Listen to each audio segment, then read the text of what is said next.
Pieter Bruegel the Elder was an artist of the Northern Renaissance whose visually engrossing paintings offer a celebration of the common mass of humanity, in contrast to the pious religious painting which dominated much Renaissance art of the previous century.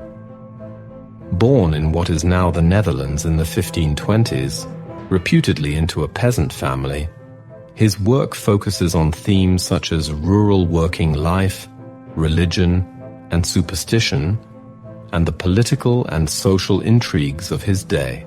These themes were tackled with an unmistakable, droll, and often grotesque humor, an interest in the collective over the individual, and a healthy skepticism for narratives of great deeds and men. From the Dutch Golden Age painters of the following century to the realists of 19th century France and beyond, any artist who has cast their eye over their subject with an honesty debunking mythology works in the spirit of the man sometimes known as Peasant Bruegel.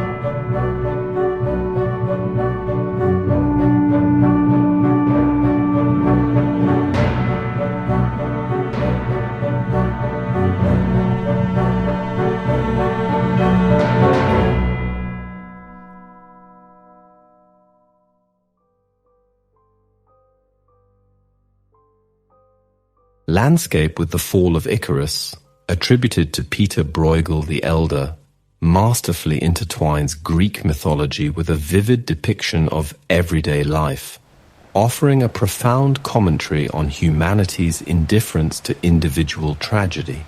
Currently housed in the Royal Museums of Fine Arts of Belgium in Brussels, the painting's authorship has been a topic of debate. Once believed to be Bruegel's work, technical studies in 1996 suggested it might be an early, high-quality copy of a lost original from around 1558. Regardless, the composition and thematic depth reflect Bruegel's distinctive style and vision, solidifying its significance in art history.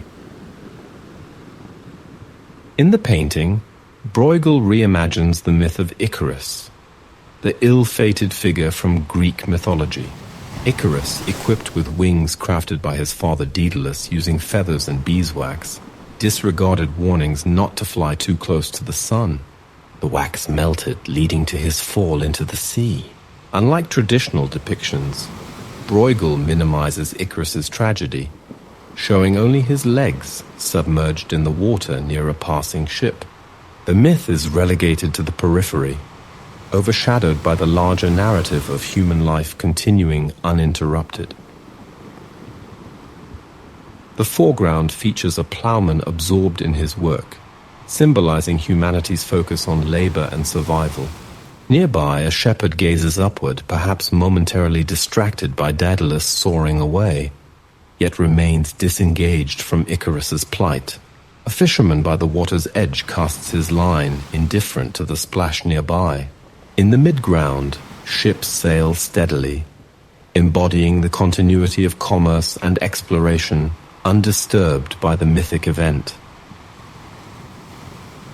The expansive landscape itself reinforces this theme of indifference.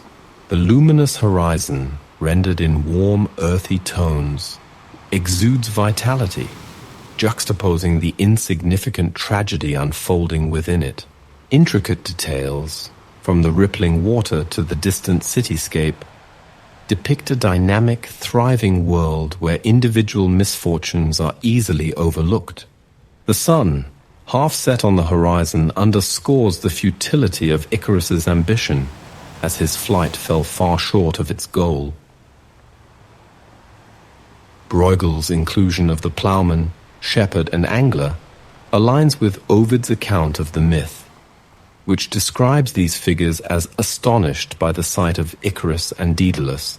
However, in Bruegel's interpretation, this astonishment is muted, replaced by indifference or preoccupation with earthly tasks.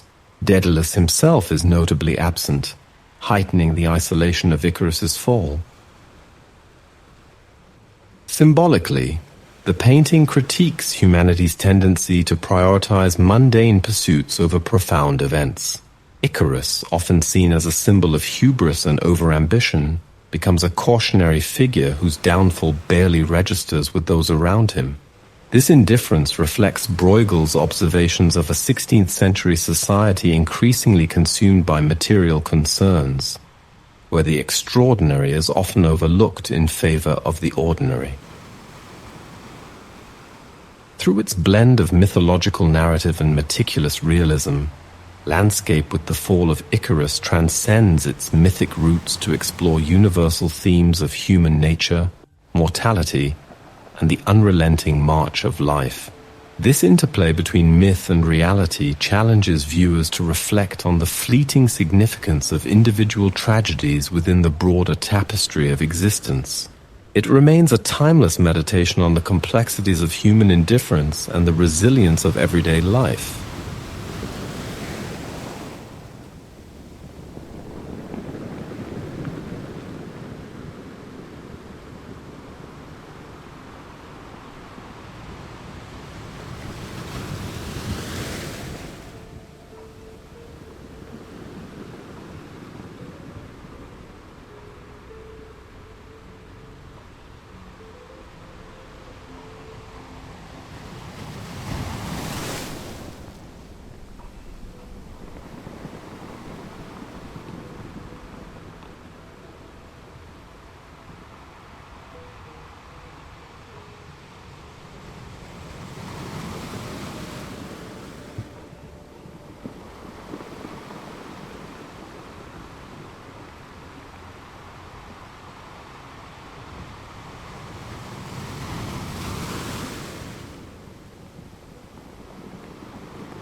Pieter Bruegel Naval Battle in the Gulf of Naples is a masterpiece that intertwines human conflict and the overwhelming power of nature.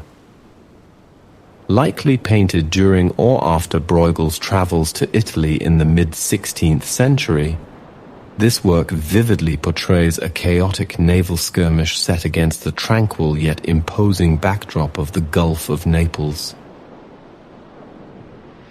The foreground is alive with drama ships locked in violent combat, their sails torn and masts splintering under relentless cannon fire. The meticulous details of the sailors caught in frantic struggle draw us into the immediacy of the moment. Smoke billows across the scene, merging with the darkened clouds, creating an atmosphere of tension and uncertainty. Bruegel's mastery of composition allows viewers to feel the desperation and chaos of the battle, while also maintaining a clear sense of spatial organization. Yet beyond the immediate conflict lies the expansive landscape, dominated by the calm, looming presence of Mount Vesuvius. Its stoic silhouette serves as a reminder of nature's permanence, contrasting sharply with the fleeting violence of human warfare. The tranquil horizon, bathed in soft light, further underscores this dichotomy. Bruegel uses this contrast to convey a powerful message. While human ambition may rage on, it pales in significance against the enduring forces of nature. The bustling city of Naples anchors the scene in a specific historical and geographical context. As a prominent maritime hub of the Renaissance, Naples represents the height of European trade and expansion during Bruegel's time. The naval battle itself could symbolize the ongoing struggles for dominance in the Mediterranean, whether between European powers or against the Ottoman Empire. This connection to contemporary events lends the painting a layer of historical commentary, reflecting the turbulence of Bruegel's era. Bruegel's attention to detail is extraordinary. In the midst of the chaos, he includes subtle elements that ground the scene in realism. Fishermen calmly casting their nets, distant ships navigating the open sea, and the delicate interplay of light on the water's surface. These quiet moments within the painting emphasize the continuity of daily life, even in the shadow of conflict. The battle itself is not glorified. Instead, it is depicted with a stark realism that highlights the destruction and futility of war. The tangled masts and sinking vessels serve as a metaphor for human ambition gone awry, a theme Bruegel often explored in his works. Through naval battle in the Gulf of Naples, Pieter Bruegel the Elder delivers a poignant meditation on the transience of human endeavors and the enduring majesty of nature. The painting invites us to reflect not only on the historical significance of its time, but also on timeless truths about humanity's place in the world. It is a powerful reminder that while battles may shape history, they are but fleeting moments within the vast continuum of life and nature.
Pieter Bruegel the Elder.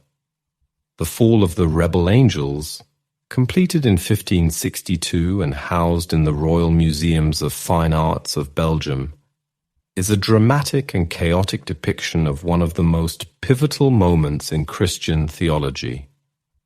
The painting portrays the epic battle in which Archangel Michael and the heavenly host defeat and cast out the rebellious angels, as described in the Book of Revelation. At the center of the composition, Archangel Michael radiates divine authority. Dressed in resplendent golden armor, he wields a gleaming sword, his figure bathed in celestial light. He serves as a symbol of unwavering justice, standing firm amid a spiraling maelstrom of conflict. His shield, emblazoned with a radiant sun, becomes a beacon of divine power that anchors the chaotic scene around him.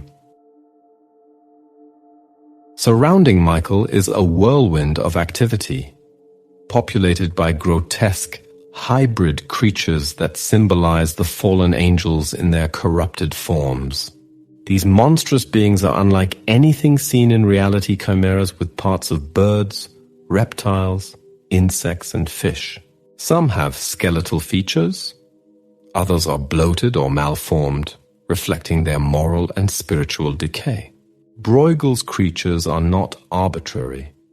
They are carefully imagined, drawing inspiration from medieval bestiaries and folklore, blending imagination with allegory to represent the fragmented and disordered nature of rebellion against divine authority.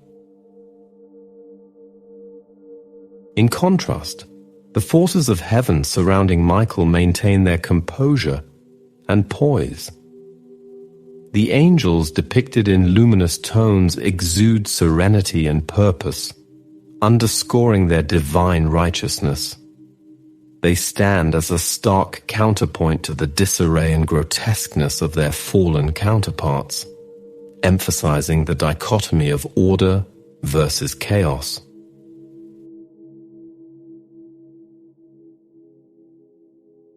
The composition itself is circular, a masterstroke that creates a sense of movement and turbulence.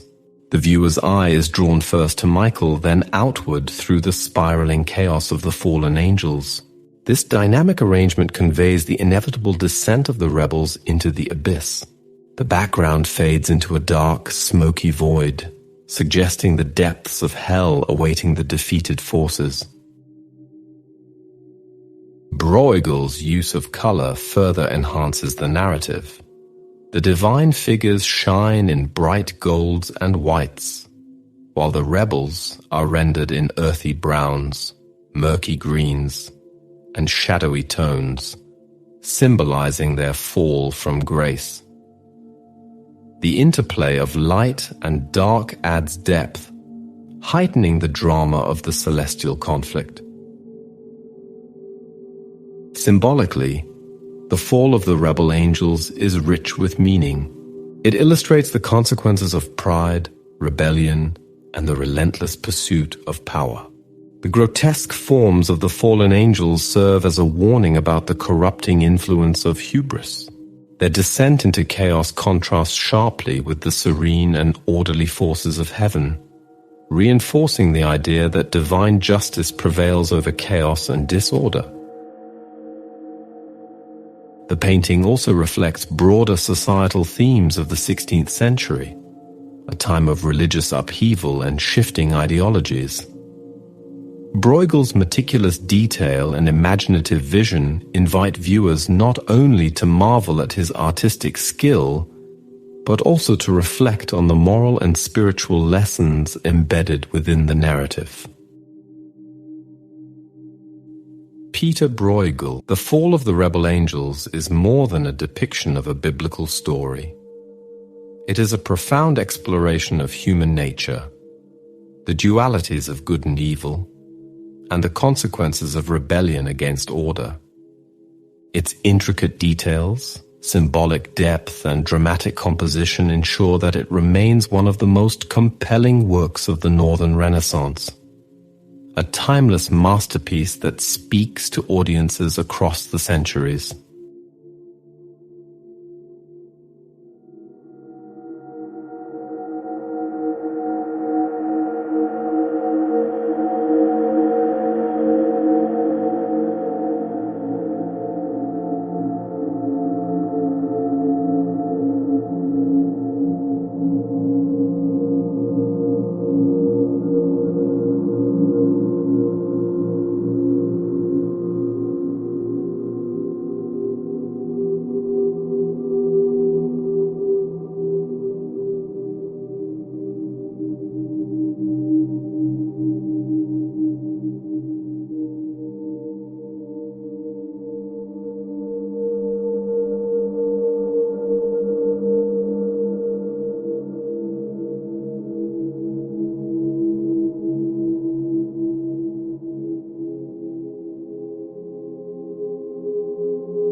The Suicide of Saul, completed in 1562 by Pieter Bruegel the Elder, stands as a powerful narrative tableau blending biblical storytelling with 16th century realism.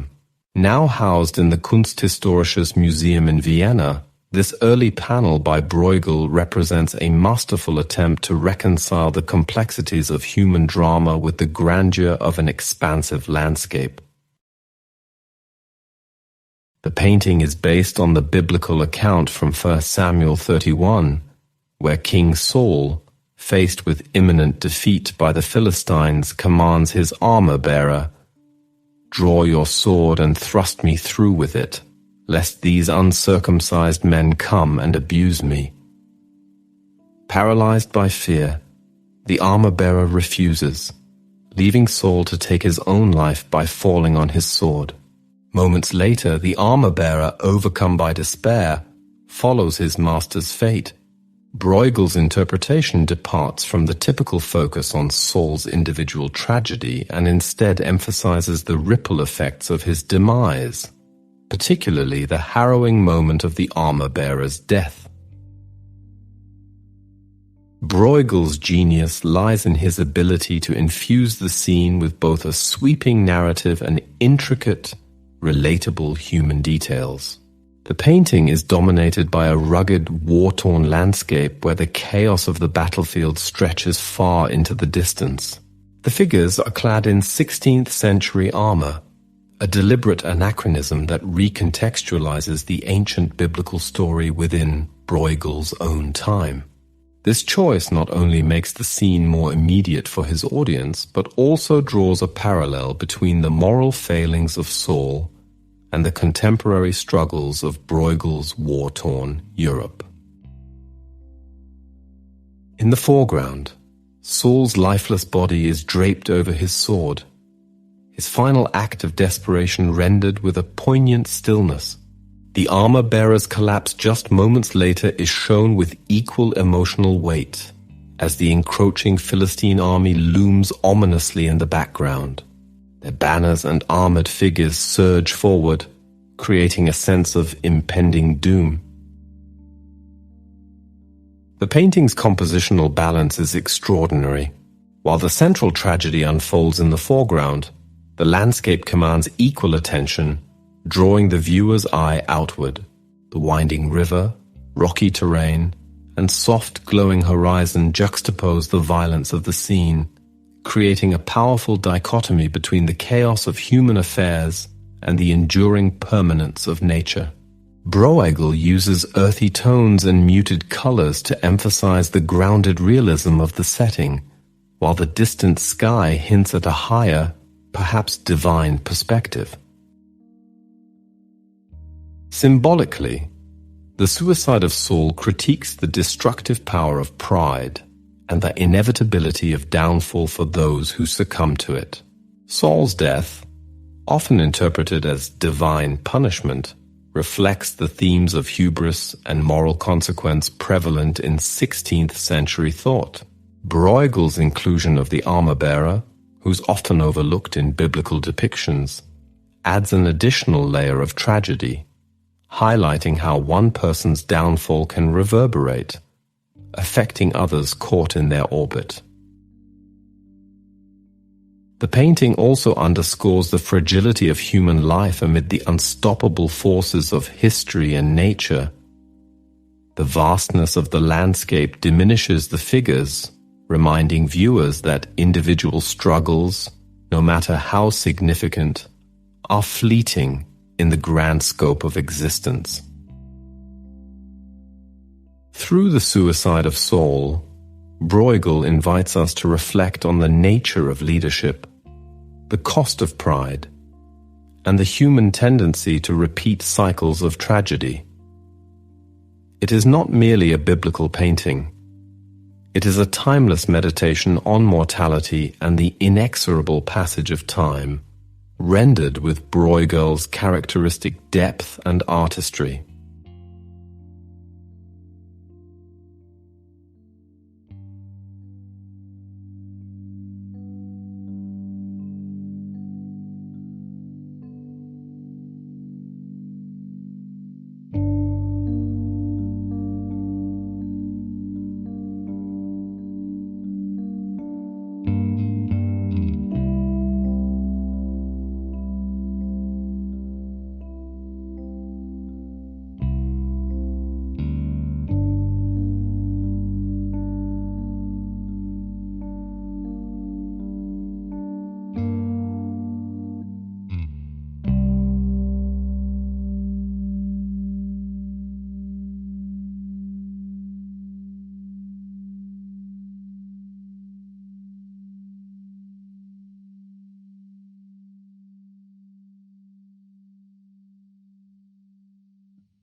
In the poignant and enigmatic painting Two Monkeys, completed around 1562, Pieter Bruegel the Elder presents a deceptively simple yet profoundly symbolic work.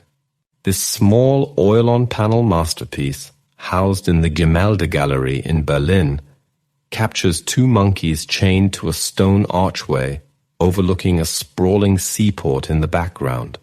Despite its modest size and minimalist composition, the painting offers rich layers of interpretation, blending social critique, personal introspection, and broader existential themes.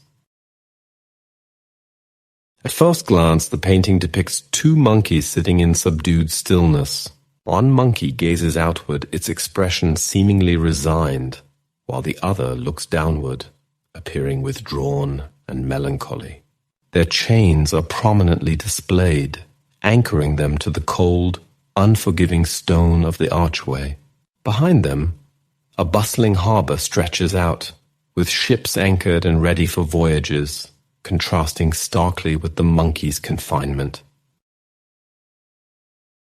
The harbour represents a world of freedom, movement, and possibility, a stark juxtaposition to the monkey's stark imprisonment.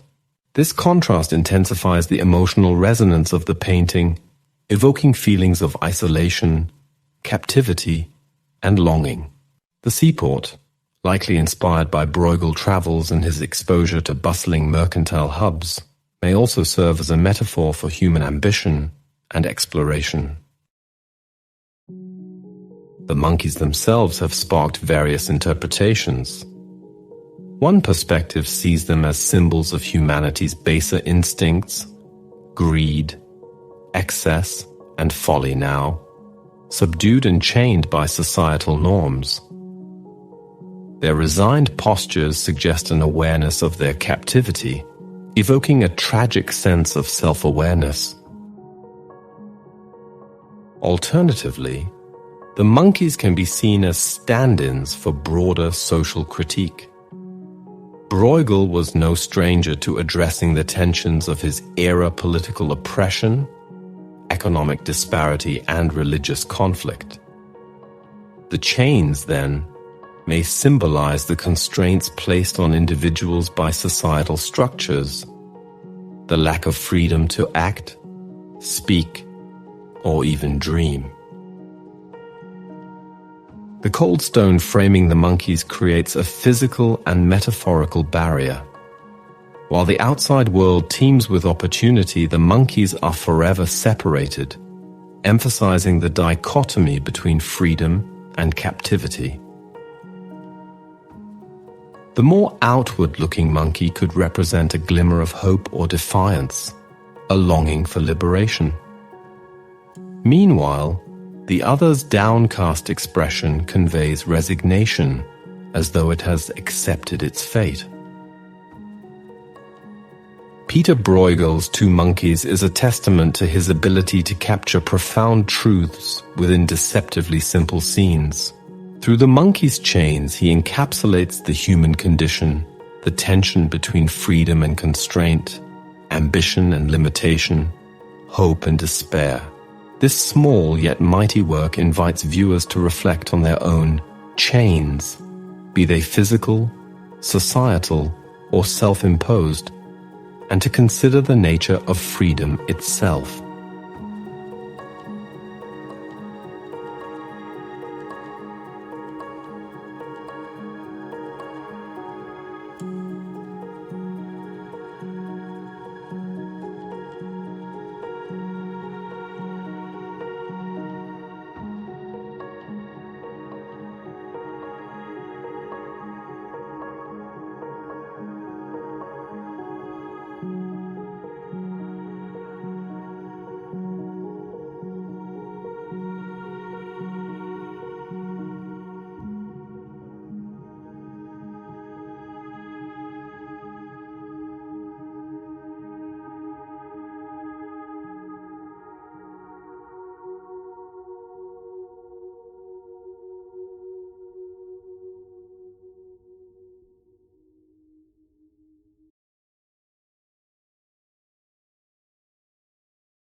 Pieter Bruegel the Elder's The Triumph of Death stands as one of the most haunting masterpieces in the history of art.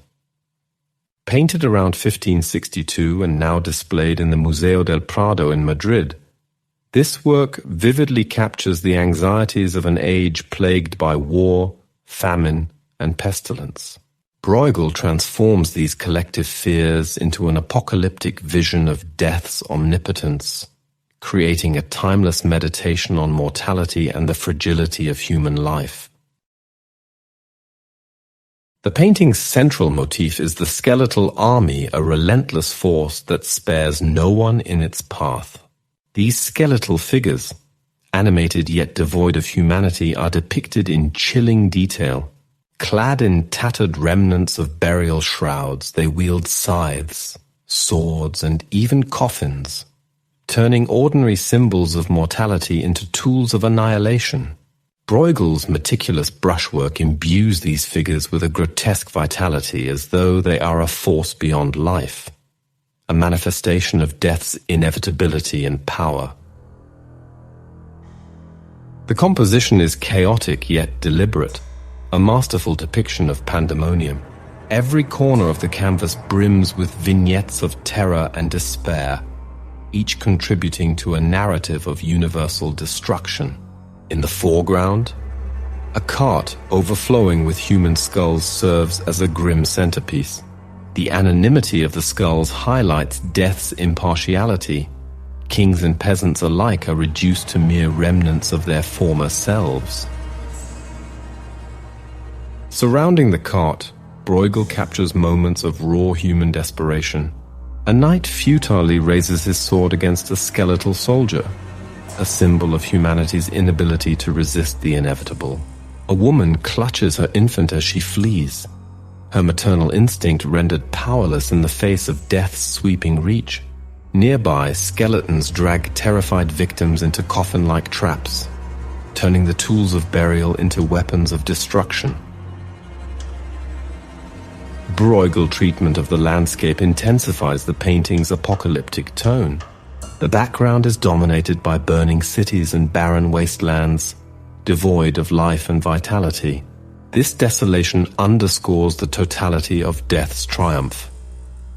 It is not merely the individual who dies, but civilization itself. Even nature appears complicit. Trees are stripped of their leaves, and water stagnates, mirroring the lifelessness that pervades the scene. The skeletal bell ringer stands out as one of the painting's most striking elements. Positioned prominently, this figure tolls a massive bell, its sound inaudible yet palpable in the visual cacophony. The bell's symbolism is multifaceted.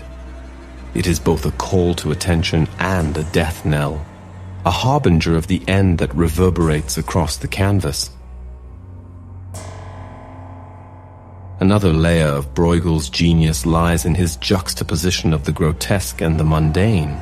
Skeletons invade a banquet, disrupting the revelry of the living with their macabre presence. One overturns a wine jug, spilling its contents, while another mockingly offers a toast with a skull in hand. This intrusion of death into life's pleasures serves as a stark reminder of the transience of human indulgence and the futility of ignoring mortality. At the pinnacle of the composition is the skeletal horseman, wielding a massive scythe as he leads the march of death. This figure is not just a symbol of death, but its embodiment, a grim reaper who looms over the scene, reminding viewers of the inevitability of their fate. The triumph of death also reflects the socio-political anxieties of the 16th century. Europe was in turmoil, grappling with the Protestant Reformation, brutal wars, and recurring plagues. Bruegel channels these fears into a universal narrative, transcending his time to speak to enduring human concerns. What makes this painting extraordinary is its depth of meaning. Beyond the horror and despair, it forces viewers to confront uncomfortable truths, the futility of resistance, the fragility of human achievement, and the impartiality of death. It critiques not only the human tendency to ignore mortality, but also the arrogance of believing in life's permanence. By blending intricate detail with profound symbolism, Bruegel transforms the triumph of death into a visual symphony of mortality. It is a chilling reminder that death spares no one, and that all human endeavors, no matter how grand, will ultimately yield to its inescapable march.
In 1563, Bruegel married Maken Kerke, the daughter of his former teacher Pieter Kerke van Elst.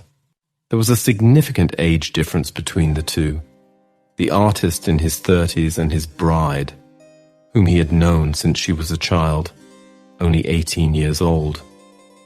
Some controversy surrounded the couple's relocation to Brussels in the year of their marriage, with speculation that it might have been at the request of Maken's mother, in an attempt to stop Bruegel's flirtatious relationship with a maid.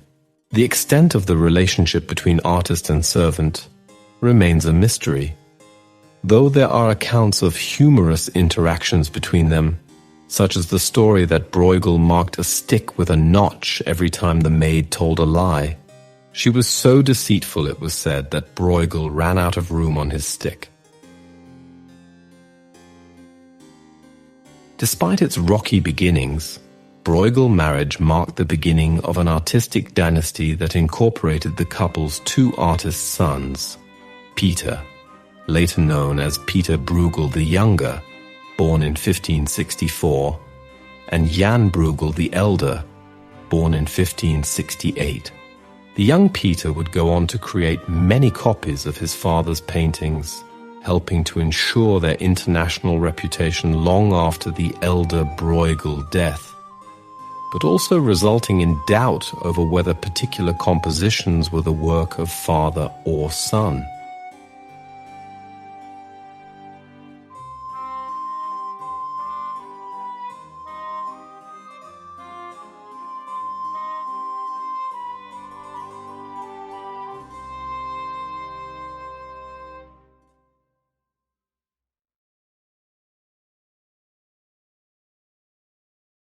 Pieter Bruegel, Dulle Griet or Dulle Griet, in its original Dutch, is an extraordinary painting that merges surrealism, social commentary, and a deep exploration of the human condition. Painted in 1563, this work stands as one of Bruegel's most enigmatic and thought-provoking compositions. Currently housed in the Museum Meyer van den Berg in Antwerp, Dulle Griet presents a nightmarish world of chaos and destruction, dominated by the fierce figure of Griet herself.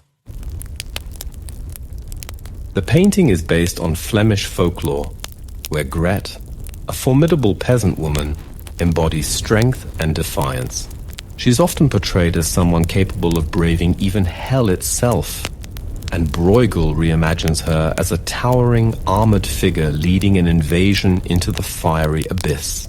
She strides across the chaotic scene, wielding a sword and clutching a bag of stolen loot, her expression one of unyielding determination. Griet is not a victim of her circumstances, but a force to be reckoned with.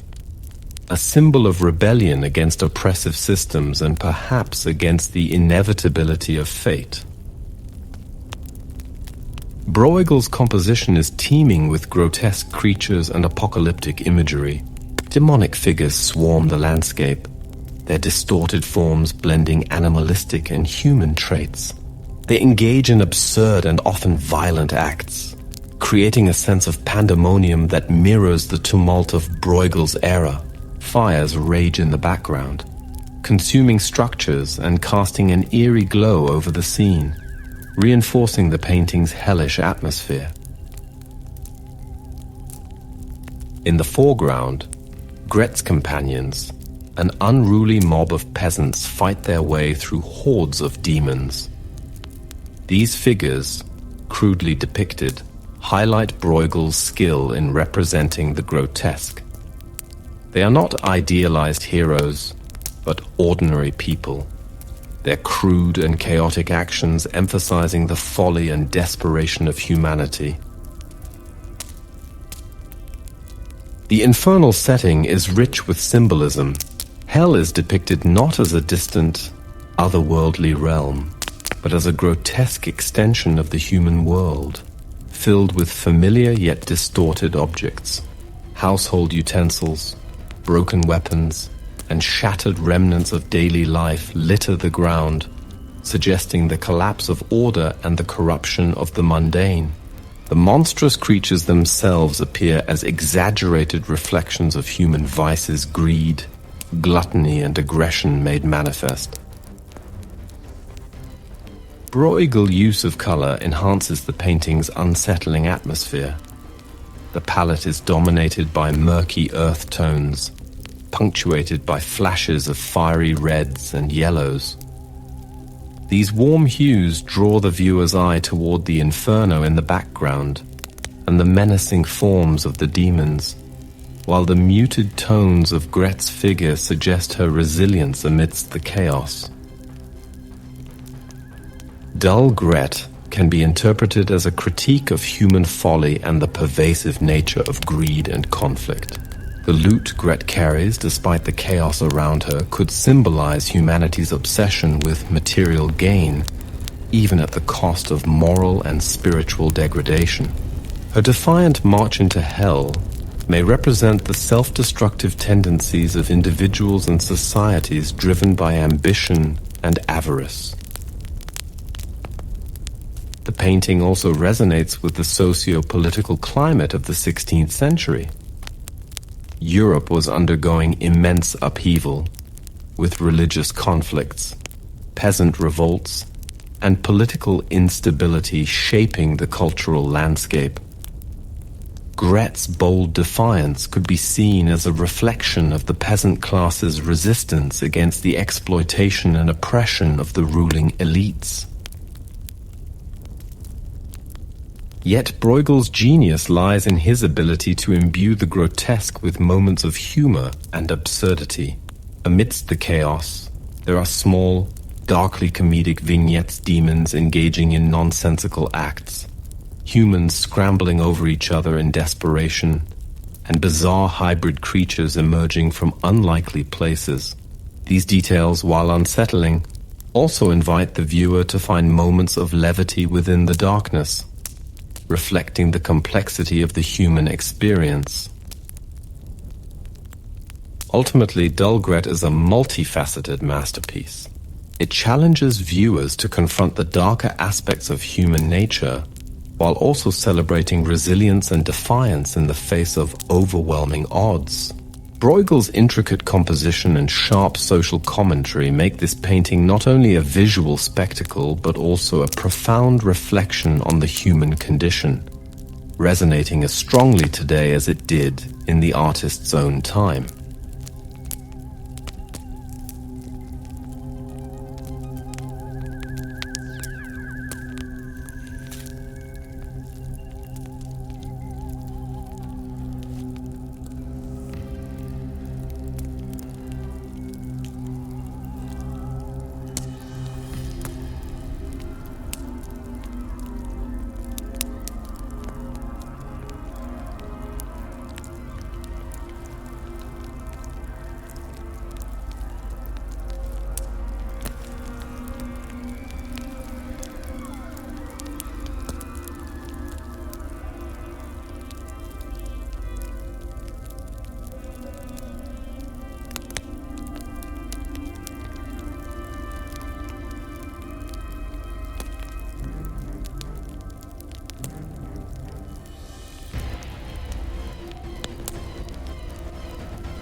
Pieter Bruegel the Elder.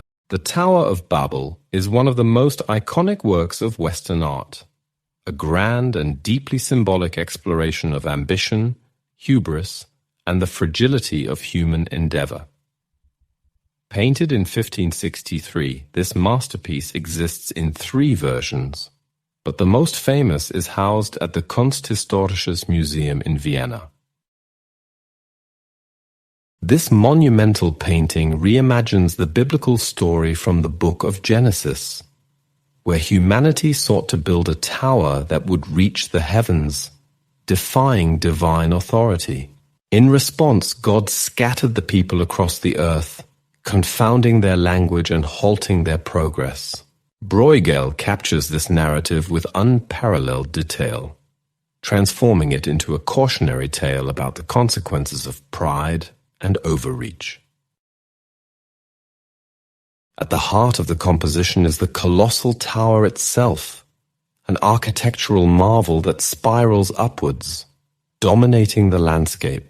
Its structure resembles the Roman Colosseum, a nod to the ruins of antiquity that Bruegel would have studied during his travels in Italy. The circular tiers of the tower reveal intricate details: arched windows, scaffolding, and bustling laborers. These elements reflect Bruegel's fascination with human industry and his unparalleled skill in portraying scenes of collective activity. The painting's perspective is both sweeping and intimate. From the foreground, where King Nimrod oversees the construction surrounded by his entourage, to the distant horizon dotted with rolling hills and ships navigating a busy harbor, Bruegel creates a sense of immense scale. Yet within this vast setting, countless vignettes unfold. Workers hoisting materials, precariously perched scaffolds, and tiny figures engaged in laborious tasks. Each scene tells its own story, offering a glimpse into the complexity and ambition behind such an audacious project. Pieter Bruegel's use of light and color enhances the painting's narrative. The tower itself is bathed in a muted golden light, evoking both its grandeur and its precariousness. The sky, a blend of soft blues and whites, appears calm yet ominous, suggesting the impending divine intervention. The earthy tones of the surrounding landscape ground the composition, contrasting the soaring ambition of the tower with the natural world's enduring simplicity. Symbolically, the Tower of Babel critiques humanity's hubris and the dangers of overreaching ambition. The immense scale of the tower reflects the arrogance of its builders, who sought to rival divine power. Its incomplete and crumbling structure serves as a visual metaphor for the fragility of human endeavor when it defies natural limits.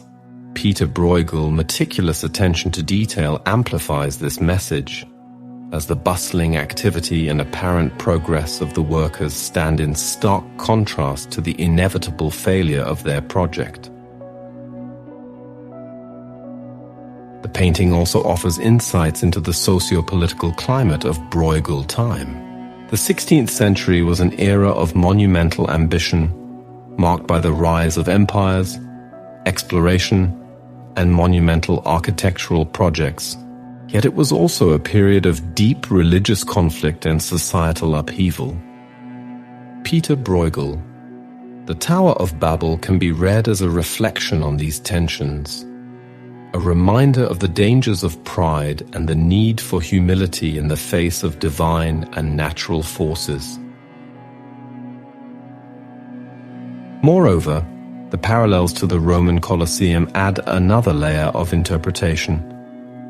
This ancient ruin symbolized both the heights of human achievement and the eventual decay of even the mightiest empires. By modeling the tower after the Colosseum, Bruegel underscores the cyclical nature of history where ambition often leads to downfall.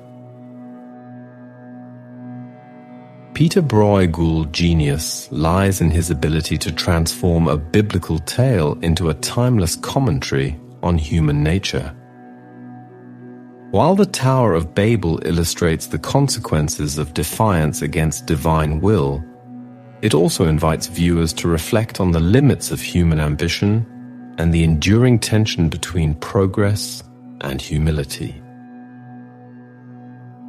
In this masterpiece, Bruegel not only showcases his technical brilliance but also delivers a profound meditation on the human condition, making the Tower of Babel a work of enduring relevance and insight.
In contrast to its larger counterpart, The Little Tower of Babel by Pieter Bruegel the Elder offers a more intimate yet equally compelling meditation on human ambition and divine intervention. Created around the same period as the Great Tower of Babel, this smaller version is now housed in the Boijmans van Beuningen Museum in Rotterdam, showcasing Bruegel's mastery in distilling grand narratives into finely crafted details. This iteration places less emphasis on the towering heights of the structure and instead draws the viewer's attention to the lower tiers, where the toil and chaos of human labor unfold. The Romanesque architecture of the tower, characterized by rounded arches, thick walls, and small windows, gives the construction a weighty, grounded presence. Yet even here, cracks in the foundation and slanted columns hint at its inherent instability, foreshadowing its inevitable collapse. The muted earthy tones dominate the composition, with shades of red, brown, and grey creating an atmosphere of somber realism. Unlike the bright optimism of an ascending structure, this color palette suggests a project doomed by overreach and pride. The sky above, painted in hazy blues and whites, looms over the scene, reminding viewers of the divine force that will soon intervene. In the foreground, Bruegel focuses on the workers, their small, almost indistinct figures underscoring the futility of their monumental task. Some carry massive stones, others climb precarious scaffolding, while still others oversee construction.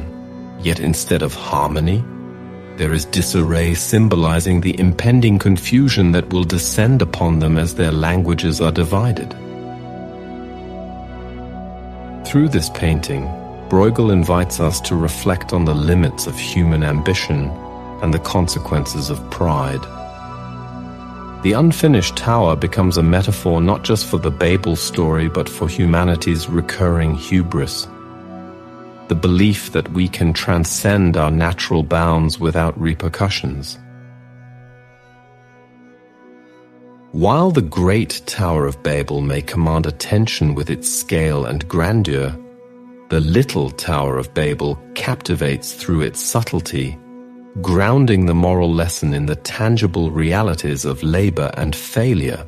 Together, these two works form a profound dialogue on the nature of human aspiration, making Pieter Bruegel the Elder's exploration of Babel a timeless reflection on the human condition.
Pieter Bruegel landscape with the flight into Egypt, painted in 1563, stands as a testament to his mastery of merging biblical themes with breathtaking natural landscapes.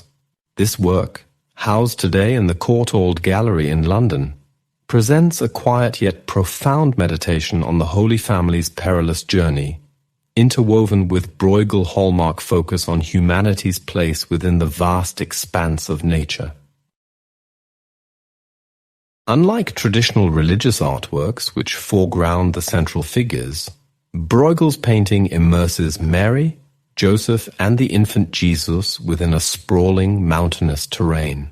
At first glance, the Holy Family might seem lost amidst the scene's grandeur. Joseph leads a donkey carrying Mary and the infant Christ across a narrow, rugged path that descends into a valley. Their figures are dwarfed by the vast, dramatic cliffs and towering pine trees, emphasizing their vulnerability in the face of the world's immensity. In the background, the landscape unfolds with stunning detail. A cascade of waterfalls pours into a meandering river, while distant villages and castles cling to the hillsides. A fortified city rises in the distance, its architecture echoing the Flemish structures of Bruegel's own time. These architectural anachronisms serve to bring the biblical narrative into Bruegel's contemporary world, a characteristic feature of his work. The tonal balance of the painting is striking. The play of light and shadow guides the viewer's eye through the composition, creating a sense of depth and movement. The pale, cool light of early morning bathes the scene, lending a sense of quiet solemnity to the landscape. This subdued lighting also serves to accentuate the natural beauty of the wilderness, evoking both awe and a sense of isolation. On a symbolic level, the towering cliffs and precarious pathways reflect the perilous nature of the Holy Family's escape from King Herod's wrath.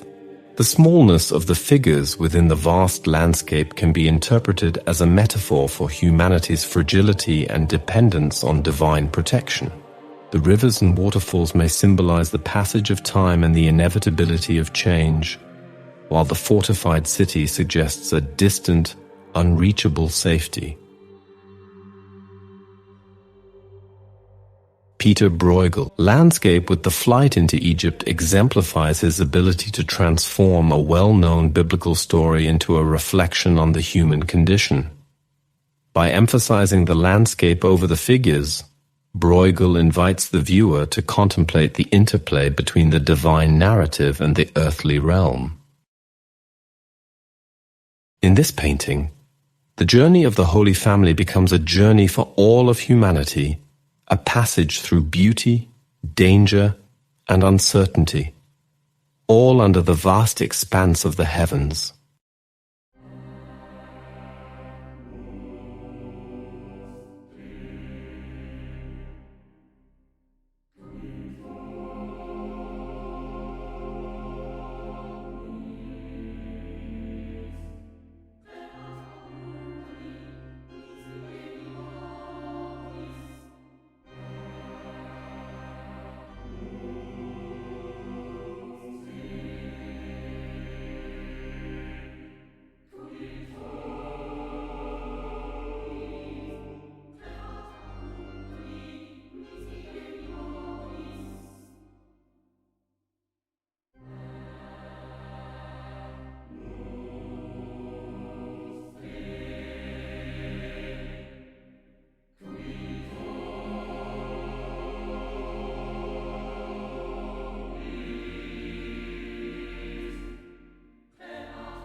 behold a solemn and sacred moment, a moment of transcendence captured with unparalleled sensitivity by Pieter Bruegel the Elder.